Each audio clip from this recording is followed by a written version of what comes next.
Assalamualaikum warahmatullahi wabarakatuh.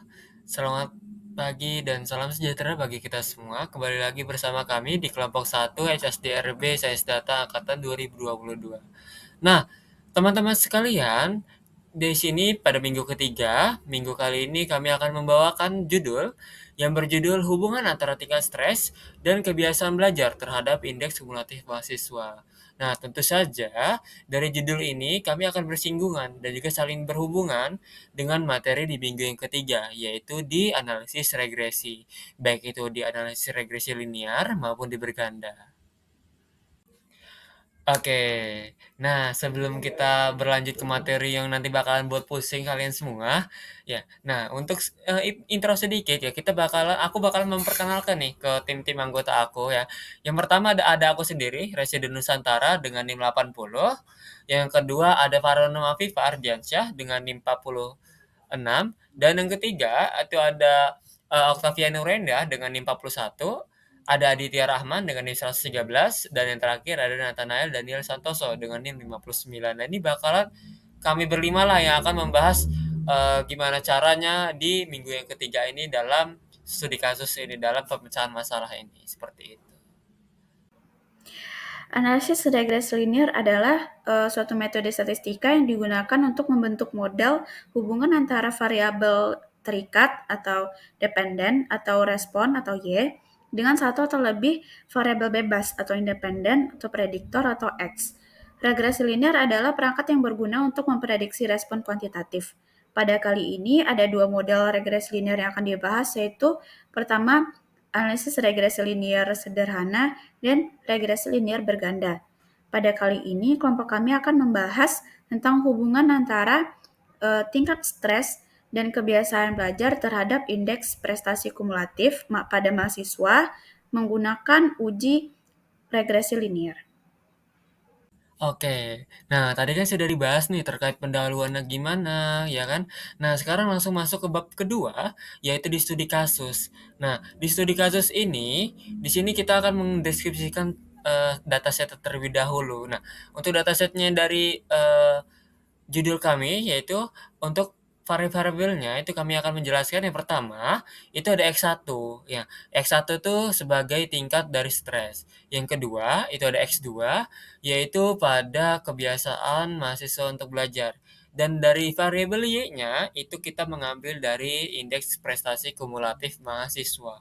Nah, itu menjadi deskripsi dataset yang pertama yaitu pada mendeskripsikan antara variabel, yaitu variabel X1, X2, dan juga nilai Y-nya.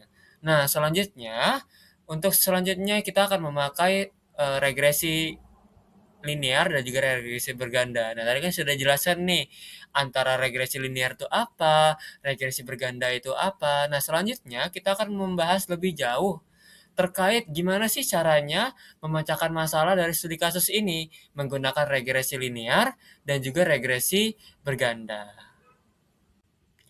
Oke, selanjutnya, nah tadi kan kita sudah membahas nih studi kasusnya gimana ya. Nah, sekarang kita berlanjut ke pemecahan masalahnya. Nah, pemecahan masalahnya yang pertama itu ada di analisis regresi linear sederhana.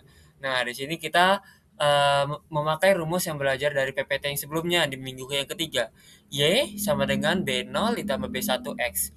Yang dimana Y itu sebagai IPK, B0 itu sebagai X1-nya dan juga B1-nya itu juga sebagai popular slope coefficient-nya. Nah, jadi X1-nya ini kita pakai itu di eh, kebiasaan kebiasaan mahasiswa untuk belajar dan juga di X2 itu juga kita memakai di kebiasaannya deh. Nah, itu untuk untuk pemecahan masalahnya ya, yaitu di Y sama dengan B0 ditambah B1 X. Nah, selanjutnya juga di situ juga ada persamaannya, yaitu pada garis regresi yang di mana Y topi sama dengan B topi 0 ditambah B topi 1X. Nah, yang di mana juga ini sama. Kita menjabarkan satu persatu gitu ya, antara X1 apakah sehubung ataukah berhubungan saling regresi terhadap Y dan juga apakah X2 saling terhubung dengan hubungan Y yaitu di IPK-nya seperti itu. Oke guys, tadi kan sudah belajar nih ya. Sudah kita memecahkan masalah tadi yang pertama, yaitu di analisis regresi linear sederhana. Yang dimana tadi kan kita udah menjelaskan ya, X1 itu kita hubungkan dengan Y, X2 kita hubungkan dengan Y. Nah, tadi ada sederhana, sekarang ada berganda. Nah, berganda ini yang dimana kita menghubungkan antara X1, X2, dan juga Y ya. Nah, X1 dan juga X2 itu kita hubungkan. Apakah sehubungan dengan Y? Yang dimana kita bisa jabarkan kembali ya. X1 itu adalah tingkat stres. X2 adalah kebiasaan mahasiswa untuk belajar. Dan Y adalah indeks prestasi kumulatif. Nah, itu kita hubungkan nih. Apakah saling terhubung? Apakah akan membentuk regresi dan juga nilai korelasinya? Nah, nanti bakalan dijelaskan di hasil data seperti itu. Oke, di sini saya akan menjelaskan hasil data. Di sini ada korelasi antara tingkat stres dan IPK. Korelasi antara tingkat stres dan IPK hanya sebesar 0,01021923 yang menunjukkan hubungan yang sangat lemah atau hampir tidak ada hubungan sama sekali antara keduanya. Artinya, tingkat stres tidak secara signifikan terkait perubahan IPK.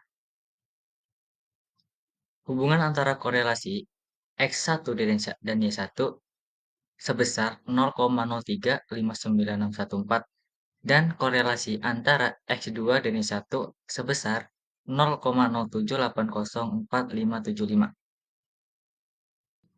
Pada analisis regresi berganda, menunjukkan korelasi yang sangat lemah antara tingkat stres dan IPK yang hanya sebesar 0,01021923. ANOVA tidak menemukan perbedaan signifikan antara kelompok stres terkait IPK.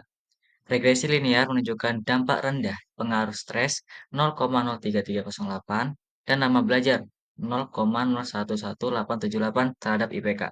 Dengan model yang tidak signifikan secara statistik, kesimpulannya tidak ada hubungan yang kuat antara tingkat stres, lama belajar, dan IPK. Hasil data uji ANOVA menyatakan korelasi dan ANOVA antara tingkat stres dan IPK korelasi sangat lemah. Dan hasil ANOVA menunjukkan tidak ada perbedaan signifikan antara kelompok stres dalam hal IPK.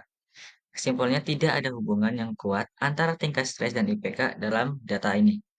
Dan variasi IPK tidak signifikan antara variabel kelompok stres. Pada plot IPK dengan tingkat stres, menunjukkan hubungan antara tingkat stres dan indeks prestasi kumulatif IPK. Titik-titik pada plot mepresentasikan setiap pengamatan, sementara garis biru adalah hasil regresi linear yang mencoba menunjukkan tren umum. Dalam plot ini, tidak terlihat tren yang jelas antara tingkat stres dan IPK, sesuai dengan nilai korelasi yang sangat rendah. Sedangkan pada plot IPK dengan kebiasaan belajar, hubungan antara kebiasaan belajar dan indeks prestasi kumulatif atau IPK, titik-titik pada plot mewakili setiap pengamatan, dan garis biru adalah regresi linear yang menunjukkan tren umum. Dari plot ini, tidak terlihat tren yang jelas antara kebiasaan belajar dan IPK, menunjukkan bahwa variabel kebiasaan belajar mungkin tidak memiliki pengaruh yang signifikan terhadap IPK, sesuai dengan hasil regresi sebelumnya. Oke, baiklah. Dapat kita simpulkan yaitu regresi linear yang pertama yaitu X1 pada tingkat stres dan Y1 pada IPK atau indeks prestasi kumulatif itu mengalami yang namanya regresi linear. Yang dimana nilai korelasinya yaitu 0,03596614. Di sini dapat terlihat bahwa terdapat nilai korelasi dan juga saling terhubung antara X1 dan juga Y-nya.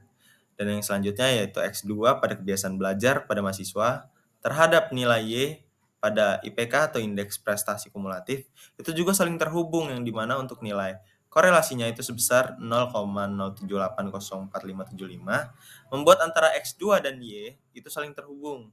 Dan yang ketiga yaitu adalah regresi linear berganda yang dimana kita menghubungkan antara X1, X2 dan juga antara tingkat stres dengan kebiasaan belajar terhadap IPK atau Y-nya, dapat kita lihat secara bersama bahwasannya untuk nilai dari regresi yaitu adalah 0,01021923 dapat kita simpulkan juga bahwa tidak ada hubungan antara X1, X2, dan juga Y.